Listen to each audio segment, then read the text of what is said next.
Are the European Union and its common currency facing a crisis? What can and should be done? The EU is planning a new treaty called the European Stability Mechanism, or ESM. A treaty of debt. Members of Parliament all have access to the draft legislation.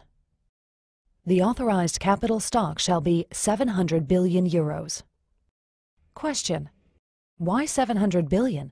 Where did that number come from? And by whom and on what basis was it calculated? ESM members hereby irrevocably and unconditionally undertake to pay on demand any capital call made on them within 7 days of receipt of such demand. Question: nothing really. That part is clear. If the ESM needs money, we have 7 days to pay. Taking normal bank processing times into account, that means we have 4 days to write a check. But what does irrevocably and unconditionally mean?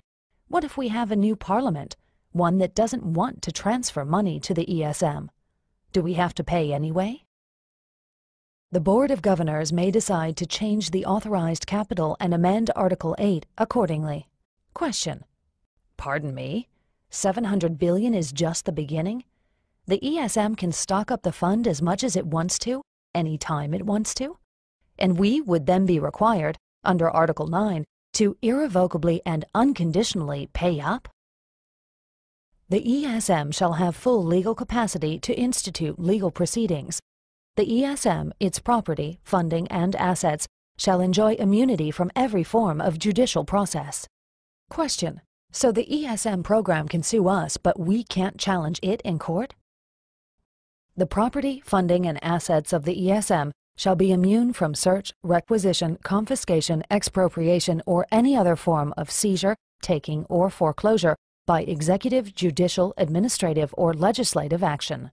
Question: immune from judicial action was covered in the last point, but this means neither our governments, nor our legislatures, nor any of our democratic laws have any effect on the ESM organization? That's a pretty powerful treaty.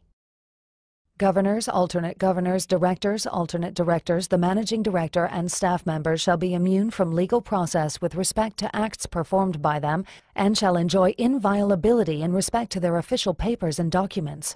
Question: so anyone involved in the ESM is off the hook? They can't be held accountable for anything? And does the inviolability of their papers mean we can't destroy them, or that we won't even be allowed to see what's been written? The treaty establishes a new intergovernmental organization to which we are required to transfer unlimited assets within 7 days if it so requests. An organization that can sue us but is immune from all forms of prosecution and whose managers enjoy the same immunity. There are no independent reviewers and no existing laws apply. Governments cannot take action against it. Europe's national budgets in the hands of one single, unelected, intergovernmental organization? Is that the future of Europe? Is that the new EU? A Europe devoid of sovereign democracies? Is that what you want?